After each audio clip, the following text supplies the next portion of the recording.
All right. Good afternoon, everyone, and welcome to the 2022 Ocean Acidification and Hypoxia Request for Proposals Informational Webinar hosted by California Ocean Protection Council and California Sea Grant. My name is Madeline Roycroft, and I am a program analyst with California Sea Grant. And joining me today is Kat, and she will also help with the presentation. Kat, do you want to go ahead and introduce yourself real quick? Sure. So my name is Kat Beheshti, and I'm the California Sea Grant State Fellow with the Ocean Protection Council. Happy to be with you all today. Great. Thanks, Kat. And we also have several other California Sea Grant and Ocean Protection Council staff online here who will be available during the Q&A portion of today's webinar, and we'll be happy to answer your questions. All right, next slide, please.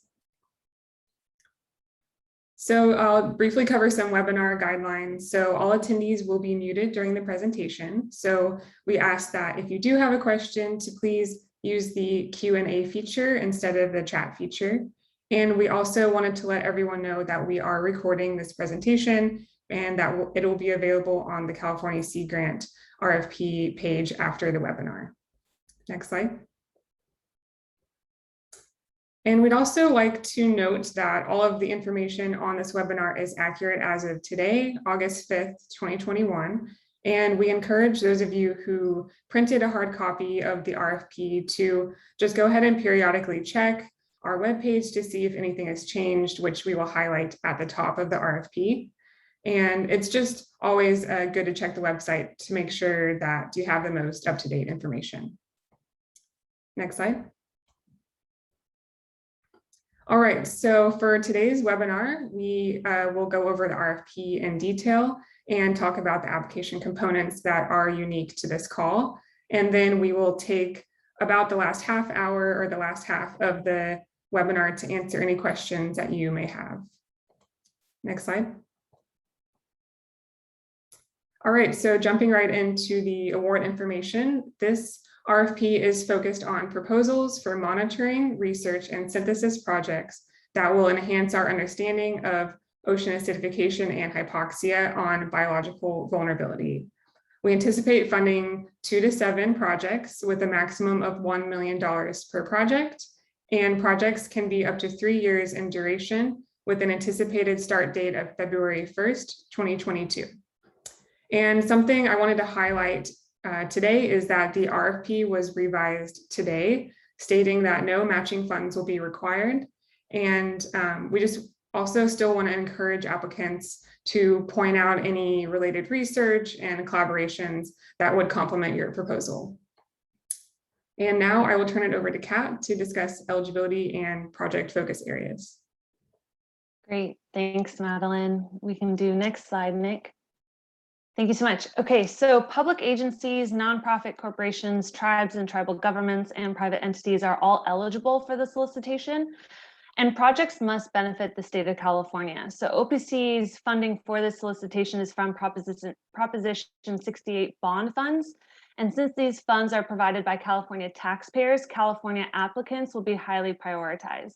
And we'd also like to note that while applicants may submit more than one LOI and/or full proposal, if more than one project is selected, projects will be grouped into a single award, and only one award can be given to a single lead PI, but a PI can be listed as co-PI on other proposals and/or awarded projects. Next slide. Okay, so I'd like to note up front that we have provided a pretty broad solicitation here, and there's much more listed on this slide than can be funded with the $2 million that we have. And so while we could have been more focused, we decided to cast a specific but wide, broad net because there's just so much work that needs to be done on OAH, and this solicitation as written offers many opportunities for OPC to advance our strategic plan priorities through this particular solicitation.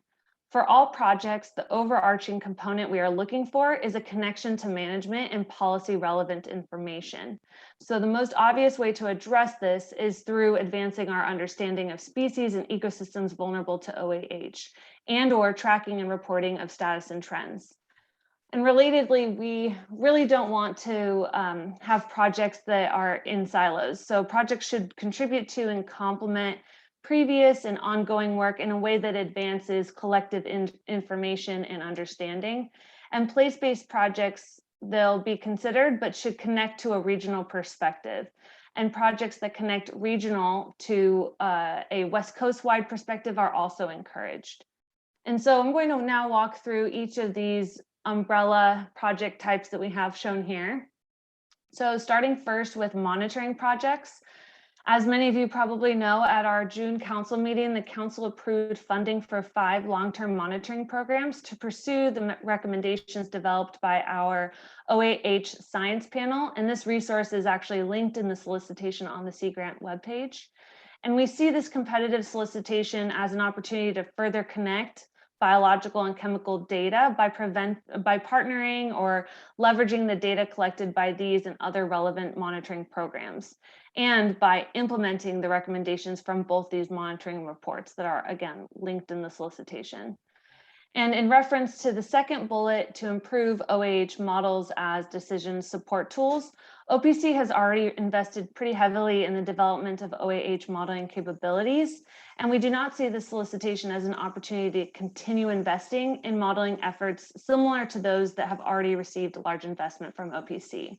So for this point, we'd like to see proposals that plan to collect or analyze monitoring data to optimize existing modeling, building off of and not reinventing models. And then the third bullet here has been pretty well addressed in what I've said previously, but I do want to comment and call out that projects that address spatial and temporal data gaps will be prioritized. So for research projects, lab and field-based projects are eligible, and these projects should make a direct connection to and utilize long-term monitoring and modeling efforts. And research project proposals should also quantify sensitivity and adaptive capacity of key species of either ecological or economic importance, and explore sensitivities, thresholds, and adaptive capacity through the lens of multi-stressors. So hypoxia, temperature anomalies, et cetera. And thresholds are of particular interest at species, population, community, and ecosystem levels.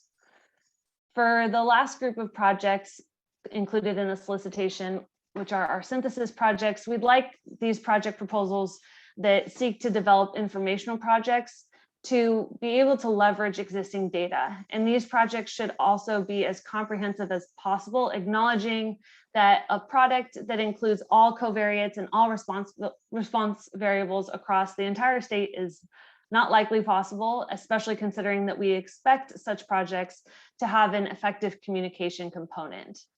And this could be a data visualization tool or some effective way to package and communicate OAH impacts to a broader audience, from policymakers to state agency staff and the public. And it should be long-term or reproducible rather than a one-off. And specific to OPC, the council is interested in OAH status and trends, and identifying indicators to include in a California coast and ocean report card. And so this competitive solicitation is really an opportunity for us to identify the most effective way to track OAH impacts through statewide, through the development of indicators and information that can be replicated. And OPC will be developing a report card showing how OPC in particular has pushed the needle forward on improving understanding, response, and communication of OAH. And so proposals that could inform the development of or information reported in the OPC report card would be appreciated. And the last point I want to make is that synthesis projects that seek to develop and or build out a centralized data portal will be strongly considered. And there is a need right now for data collected across programs and institutions to be comparable and cross-validated. And so developing QA/QC protocols through which all data is vetted so as to allow for statewide synthesis of OAH impacts is key and really a necessary first step. So projects could also include a data repository system with interpretive tools and or data visualizations, either of which should be accessible to relevant stakeholders. And so I'll just end by saying that if you have any questions about OPC's priorities, I encourage you to review our strategic plan, our OAH Science Panel Recommendations Report, our OAH Science Task Force Report, or any of the other resources that are linked in the RFP solicitation on the Sea Grant webpage. And I think that's all I've got, and we can move on to the next slide. Thank you. Great. Thank you, Kat. All right, jumping in now to required application components, and I'll start with the letter of intent. So as indicated in the RFP, we are requiring letters of intent for this opportunity, and only applicants who submitted a letter of intent will be eligible to submit a full proposal. The letter should be no more than 2 pages, 12-point font, and must provide the name of the applicant and contact information, the title of the project, a brief discussion of the focal topic and approach, approximate funding to be requested. And the deadline for the letters of intent is August 30th, 2021 at 5 p.m. Pacific time, and no late submissions will be accepted. Next slide. So we anticipate providing feedback on your letters of intent by mid-September, encouraging or discouraging you to submit a full proposal. And for our letters of intent evaluation criteria, we will encourage applicants to submit full proposals for projects that show relevance to the program priorities, clearly articulates the problems being addressed, sufficiently links information that is relevant to a manager, decision maker, or other stakeholders. And we'll likely discourage a project if it lacks a clear connection to management or policy, does not clearly identify the end user, does not make a connection to long-term monitoring data efforts, is redundant or duplicative of past work, or does not clearly demonstrate how the proposed work will either identify ocean acidification and hypoxia status and trends, or advance or fill existing ocean acidification and hypoxia knowledge gaps. Next slide. All right, so for the full proposal application components, after applicants have submitted their letter of intent and received feedback, the EC Grant full submission portal will open. And full proposal applications are due on October 7th, 2021 at 5 p.m. Pacific time through EC Grant. Application components include a title page, project summary, CVs and additional personnel information, project narrative, budget and budget justification, environmental compliance questionnaire, data management plan, current and pending support, optional letters of support, a 1-page diversity statement, and an optional diversity questionnaire. Next slide. After the submission deadline for your full proposal, your proposal will be evaluated by an external review panel based on the following criteria: project rationale and relevance, technical and scientific merit, management user relationships, project costs, qualifications of investigators, and diversity, equity, and inclusion. And we just want to highlight again that in order for your projects to be funded, the research must be consistent with the missions of California Sea Grant and OPC, consistent with this request for proposals, and be a solution-based research project pertaining to OAH. And for more details, we strongly encourage you, as Kat mentioned, to refer to the RFP page that lists all of our relevant guiding documents and strategic goals for your reference. Next slide. So the evaluation criteria that I just mentioned in the previous slide will be used by our external review panel to evaluate the full proposals. And then the selection criteria listed here will be used once our panels have provided scores and inputs in order to choose projects that will be selected for funding.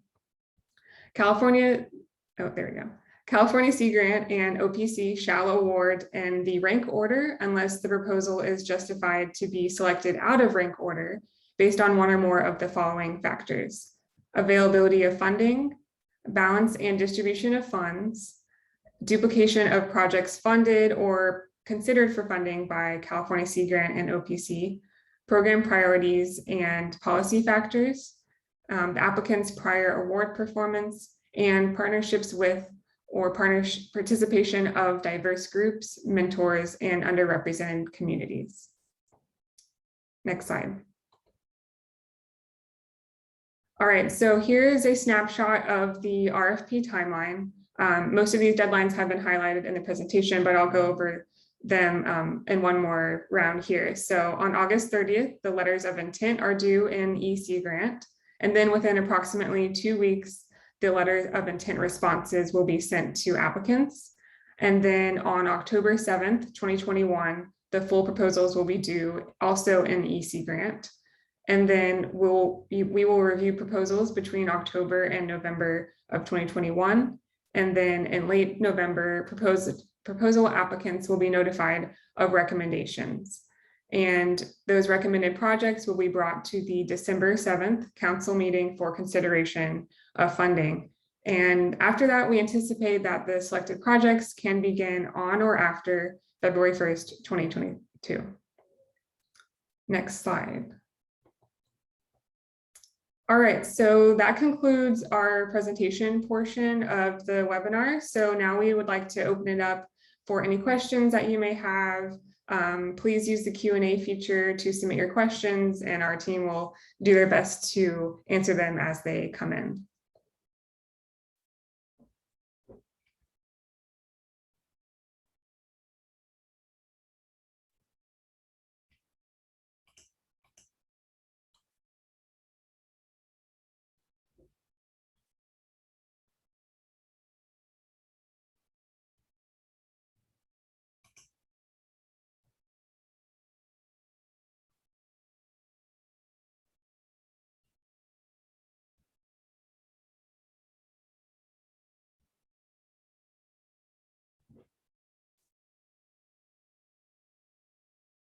All right, so looks like we have a couple questions trickling in.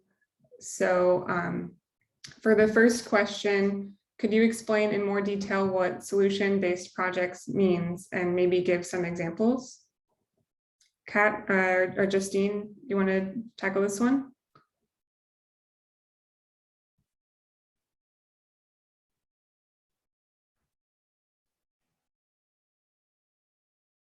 I'm not sure how to answer this one. Sorry, is that what you said, Madeline, that solution-based projects? Where was, this wasn't in Kat's slide, was it? I believe that was in one of my slides from the RFP language.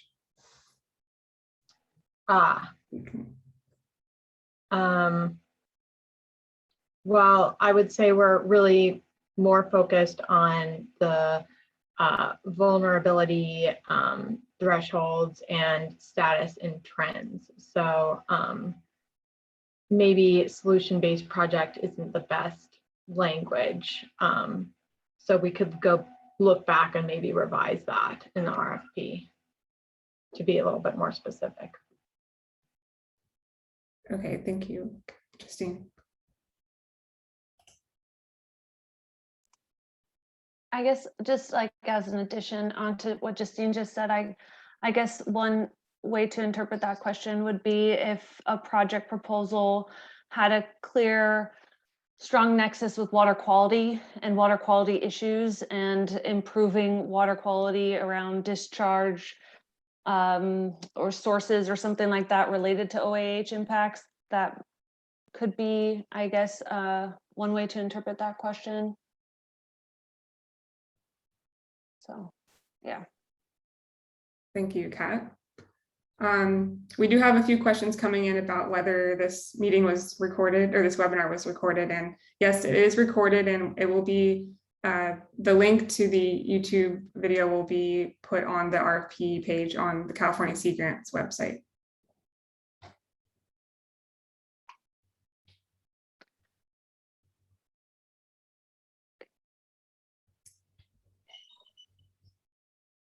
Are OPC or other state staff allowed to be on the proposals? This is above my pay grade. I don't know if that's allowed. Justine?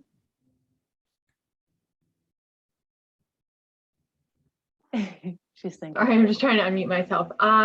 Yeah, I do not think OPC staff could be on proposals. I think that would be a conflict. I'm not sure about other state staff. That's a good question. Certainly I think as, advisors or in some, maybe a supporting PI role, I'm actually not sure. So we could get back to you on that as well. Do you have any idea, Madeline, from previous solicitations, or maybe Nick might know? I'm not sure. I'll jump in on this one. Okay. Erin, it really depends on, are they just going to be supporting on the project? Are they going to be a co-PI? Are they going to be receiving funding?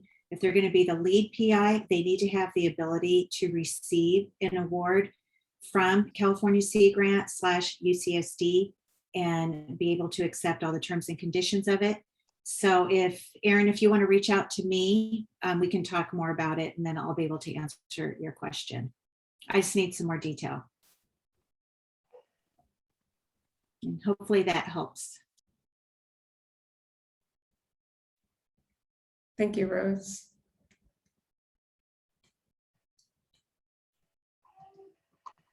And we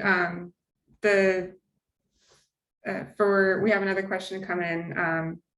Are postdoctoral scholars able to be co-op PIs on proposals? And the same response that Rose just said, whether or not the PIs or co-PIs are able to achieve PI status would also apply to this for a co-PI. That is my understanding, but Rose, please correct me. Yes, co-PI, but again, it really depends. Are they going to be receiving funding? Are they eligible to receive funding? So I'm responding to Erin in the chat with the email that I can be reached at, and I would be happy to respond to any questions with more detail. Great, thank you, Rose.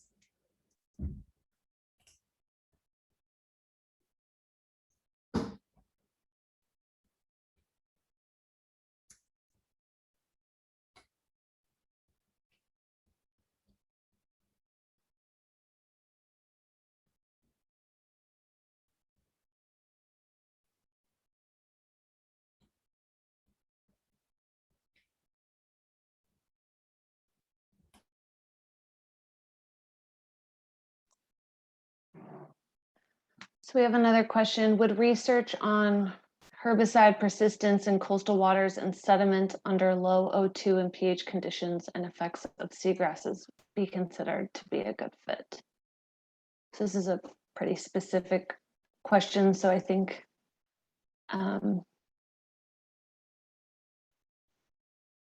this seems like one that might be hard to make relevant statewide. Seems like a very locally relevant project.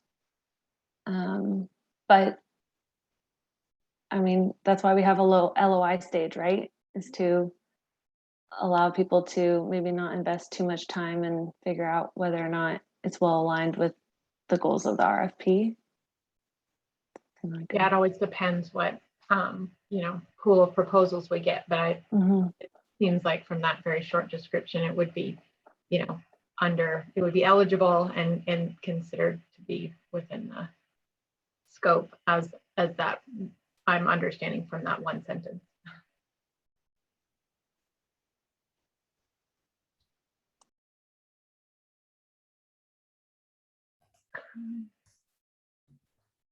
Any other questions coming in?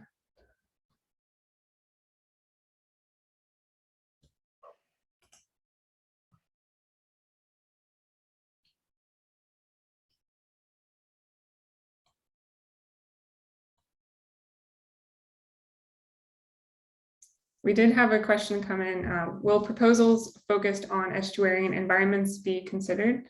And yes, this would be eligible and considered project.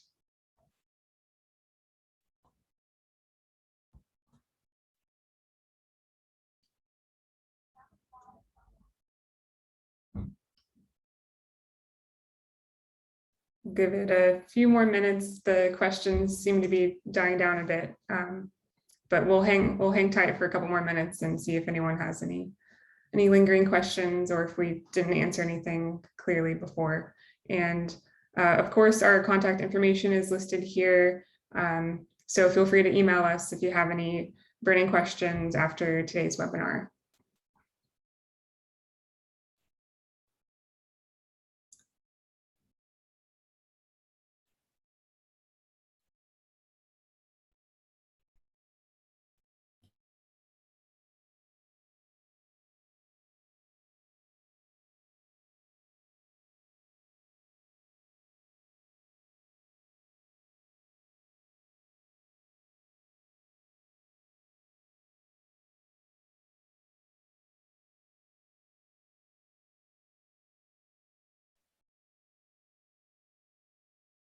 Looks like we have a few more questions coming in. Yes, the match requirement has been removed.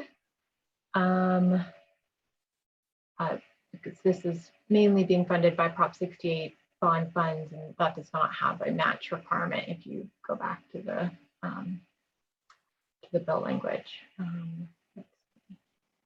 Do LOIs require all co-PIs? I'm not quite sure what that means. Do all LOIs require co-PIs? To be listed on the LOI. Oh, to be listed. Mm-hmm.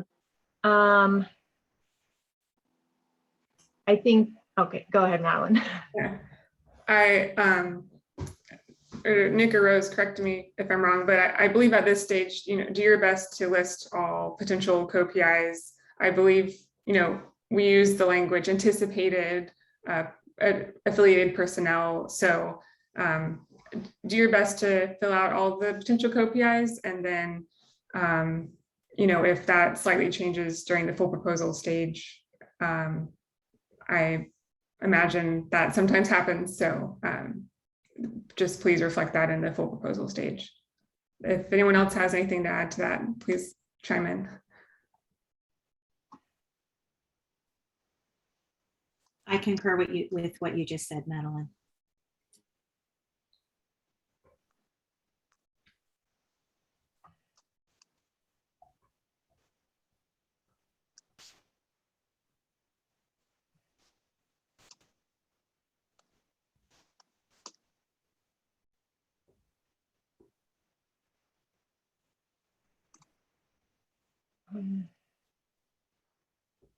So Yeah. so the question by Valerie about oxygen minimum zones in the ETP, if I am defining the ETP correctly, that's the Eastern Tropical Pacific. So I would say that's probably, because we're interested in California specific projects, that would be outside of the scope of this particular RFP.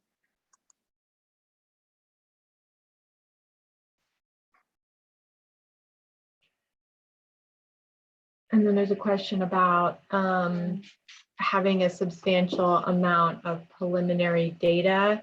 I think it really depends on the type of project, but I could definitely envision standalone projects that don't have preliminary data, or even have a significant component of data mining and compiling and synthesis that is involved. So I don't think a project needs to have already started and have had previous data necessarily.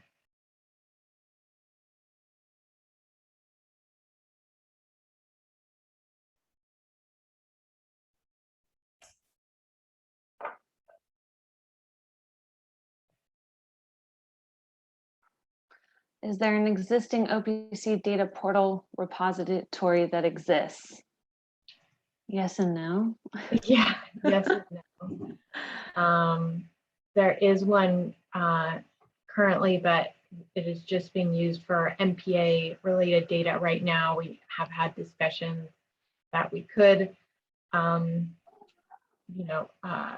include additional data sets, but don't know how much that is being pursued at the moment.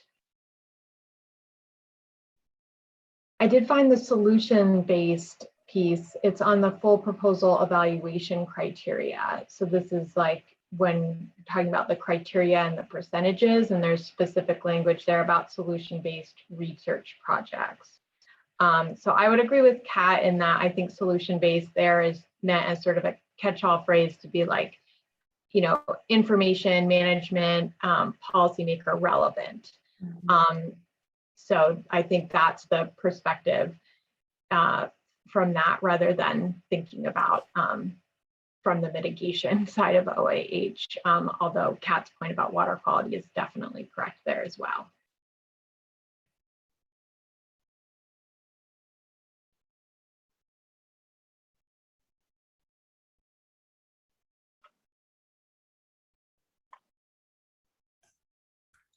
All right, any other questions?